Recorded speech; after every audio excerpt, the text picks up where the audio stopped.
Assalamualaikum warahmatullahi wabarakatuh. Selamat pagi anak-anakku semuanya. Semoga di pagi hari yang cerah ini kalian semua dalam keadaan sehat sehingga tetap semangat dalam belajar. Sebelum kegiatan pembelajaran dimulai, marilah sama-sama kita berdoa. Berdoa mulai. Selesai. Pada pagi hari ini kita akan belajar ilmu pengetahuan sosial kelas 8. Kita akan membahas bab 2 yaitu mengenai pengaruh interaksi sosial terhadap perkembangan kehidupan sosial. Dengan tujuan pembelajaran, 1. Melalui pengamatan terhadap lingkungan sekitar, peserta didik mampu menjelaskan pengertian mobilitas sosial. 2. Peserta didik mampu menganalisa bentuk-bentuk mobilitas sosial. A. Mobilitas sosial dalam masyarakat. Pengertian mobilitas sosial. Mobilitas sosial diambil dari kata mobilis yang mempunyai arti mudah dipindahkan atau banyak bergerak. Sosial mempunyai arti masyarakat. Jadi, mobilitas sosial adalah merupakan gerak perpindahan posisi seseorang atau kelompok dari satu kelas sosial ke kelas sosial lainnya, atau gerak perpindahan dari satu strata ke strata lainnya. Kelas sosial merujuk adanya perbedaan tingkatan antar individu dalam masyarakat berdasarkan kriteria tertentu.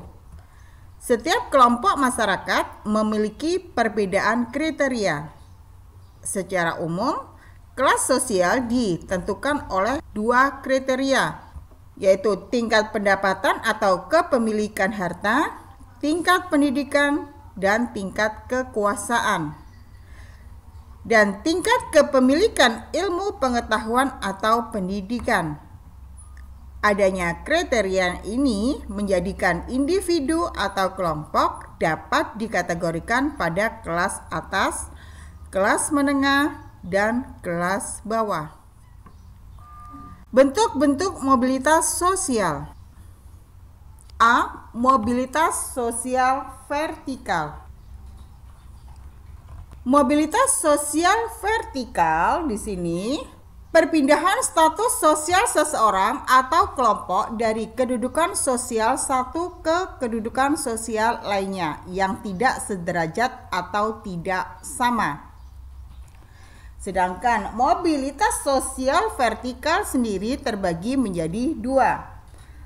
Mobilitas sosial vertikal naik atau social climbing, yang kedua yaitu mobilitas sosial vertikal turun atau sinking. Dua bentuk mobilitas sosial tersebut, yang pertama naiknya status sosial seseorang atau kelompok dari status sosial rendah ke status sosial yang lebih tinggi. Dua, membentuk kelompok baru dan mendapatkan posisi yang lebih tinggi. Dua bentuk tersebut yaitu turunnya kedudukan, yang kedua turunnya derajat kelompok. B. Mobilitas sosial horizontal. Mobilitas sosial horizontal merupakan peralihan individu atau objek sosial lainnya dari suatu kelompok sosial ke kelompok sosial lainnya yang sederajat. Contoh di sini, contoh mobilitas sosial horizontal, contoh Pak Juadi seorang penjual bakso. Suatu ketika ia memutuskan untuk berganti profesi menjadi seorang penjual nasi uduk. Pekerjaan Pak Juadi berubah, namun status sosialnya tetap pada derajat yang sama, yaitu sama-sama Pak Juadi sebagai seorang penjual. Yang membedakan yaitu satu, penjual bakso, yang kedua dia sebagai penjual nasi uduk. C. Mobilitas sosial lateral. Mobilitas sosial lateral merupakan perpindahan atau pergerakan penduduk dari satu wilayah ke wilayah lain. Mobilitas sosial lateral di sini dibedakan menjadi dua. Satu, mobilitas sosial permanen, yaitu perpindahan individu atau kelompok dari satu wilayah ke wilayah lain yang bersifat menetap. Contoh, mobilitas sosial lateral permanen yaitu migrasi nasional dan migrasi internasional.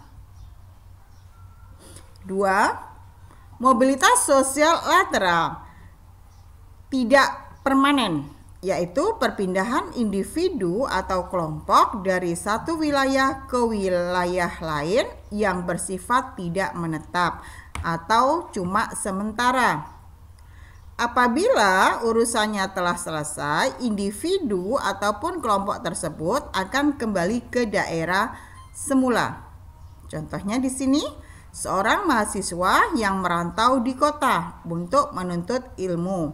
Kemudian setelah selesai dia sekolah, maka dia akan kembali ke daerahnya masing-masing.